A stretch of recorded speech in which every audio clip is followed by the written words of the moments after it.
অভিষেকের কপ্টারে আয়কর তল্লাশি, প্রতিবাদ জানিয়ে কমিশনের চিঠি তৃণমূলের। মুখ্য নির্বাচনী অফিসারকে চিঠি লিখল তৃণমূল। আয়কর দপ্তর ক্ষমতার অপব্যবহার করছে, চিঠিতে কমিশনের কাছে জানালো তৃণমূল। বিজেপির নির্দেশেই আয়কর দপ্তরের তল্লাশি, অভিযোগ তৃণমূলের।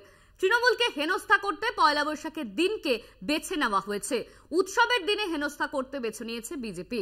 আয়কর দপ্তরের দুই অফিসারের বিরুদ্ধে অভিযোগ তৃণমূলের। প্রমোদ কুমার বৈপাই ও জয়ন্ত ভূষণ ঘোষের বিরুদ্ধে অভিযোগ। দুই অফিসারের বিরুদ্ধে বেআইনিভাবে তল্লাশি করার অভিযোগ, কপ্টারকে বেআইনিভাবে বাজেয়াপ্ত করার অভিযোগ। ভোটের কাজে কপ্টার ব্যবহারে বাধা দিতেই এই তল্লাশি। কমিশনের চিঠি দিয়ে নালিশ জানালো তৃণমূল। কমিশনের হস্তক্ষেপ চেয়ে তৃণমূলের চিঠি। কপ্টারে আয়কর তল্লাশিতে তদন্তের দাবি তৃণমূলের। অভিযুক্ত অফিসারদের বিরুদ্ধে ব্যবস্থা নেওয়ারও দাবি। প্রতিবাদ জানিয়ে কমিশনের চিঠি তৃণমূলের।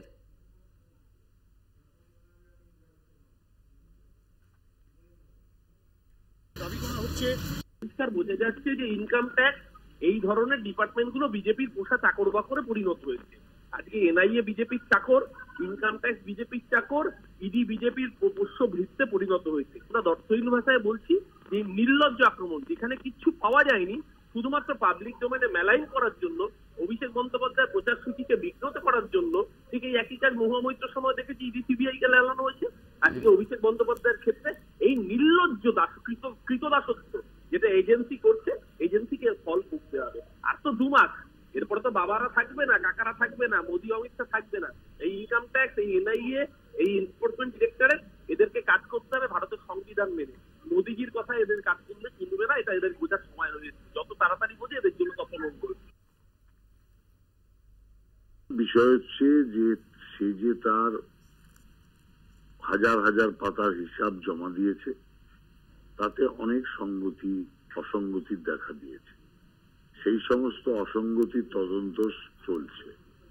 অতএব সেই তদন্তেই স্বাভাবিকভাবেই আয়কর দপ্তরের হানা হতে পারে যে এই কপ্টারের মাধ্যমে কোনো কিছু লুকোনো হচ্ছে কিনা, এই ব্যাপারেই সেই তদন্ত হয়ে থাকতে পারে।